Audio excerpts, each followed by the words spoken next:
The film we're going to talk about is Anyone But You. And it's not bloody Shakespeare, but actually it is bloody Shakespeare, because it is another slightly dodgy remake of Much Ado About Nothing. And in this film, Bea and Ben are two young people who hate each other, but they have to pretend to love each other. Here's a clip. Let's just tell everyone we're together. What? Could be kind of fun. There's no way we can convince anyone we actually like each other. Trust me. We're at a wedding, a million miles away from home. Who knows what could happen?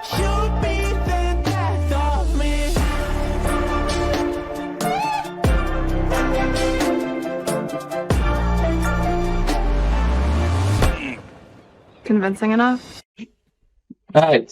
One thing's for damn sure, Sydney Sweeney falls overboard. She got some flotation devices there.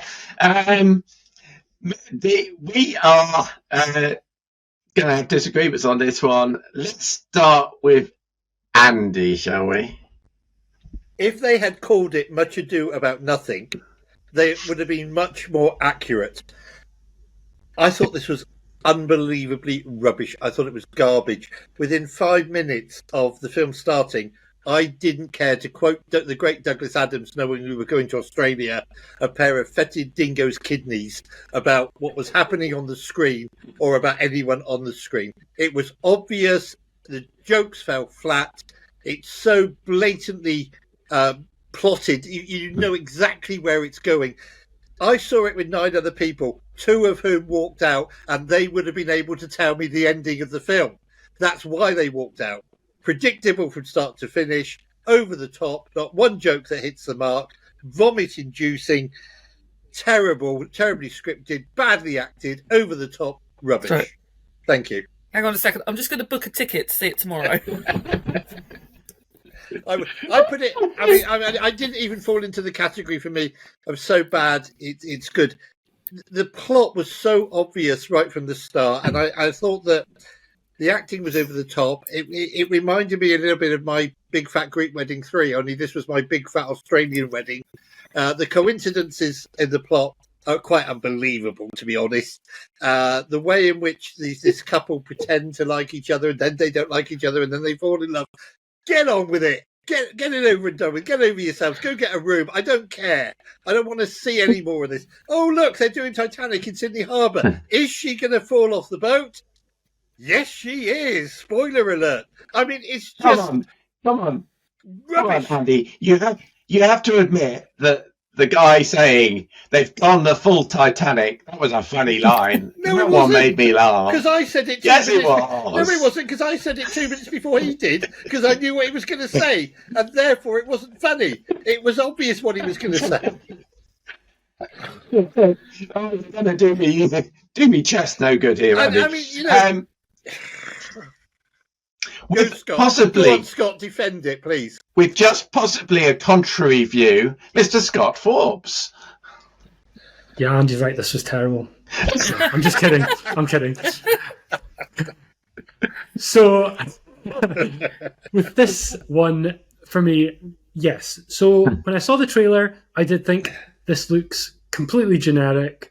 I do know exactly what's going to happen, but you know what? It might be okay. Let's see what it's like.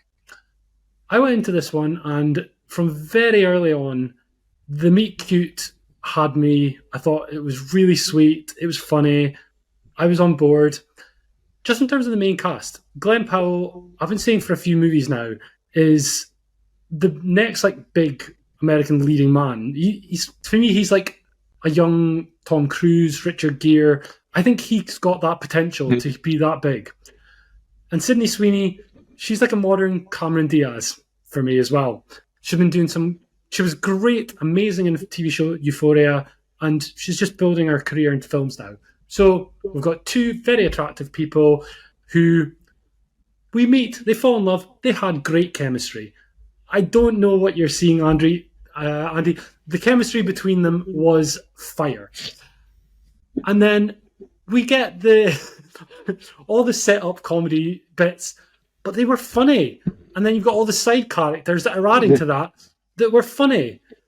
And so when you go and see a romantic comedy, when it's very romantic and it's very funny, what more can you ask about it?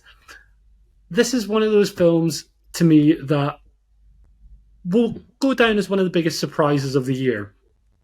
I had it, you'll have seen last week, in my top 20 of 2023.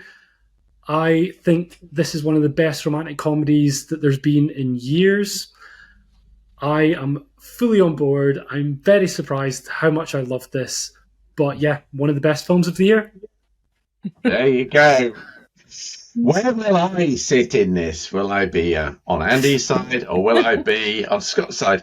I'm actually kind of a little bit in the middle between you two guys. I thought it was quite a decent romantic comedy. I mean, I wouldn't.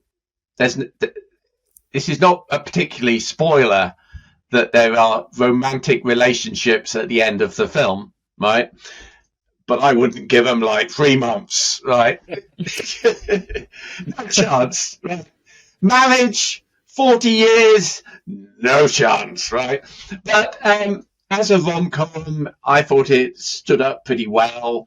I mean, the other famous, there's obviously been a version of Much Ado About Nothing with the likes of Emma Thompson in it and so on, which was straight Shakespeare. There was also 10 Things I Hate About You, which was a much better film, I thought, than this film. But I thought it's half decent. I laughed quite a few times. I thought the way in which they inserted Shakespeare, either written text into the piece or as spoken dialogue, was actually quite clever. And when it comes out as dialogue, the person saying it says, "Oh, yeah, that was clever, wasn't it? I just made it up." I quite like that as a running joke through the film. Yeah, I thought it was good. Having been recently, as in year before last, to Sydney and seeing all the sights, there's a lovely couple of scenes overlooking Bondi Beach where the wedding is, and she actually walks through Bondi Beach at one point, and the seats downtown Sydney. I thought that was really nice and scenic, and I enjoyed that.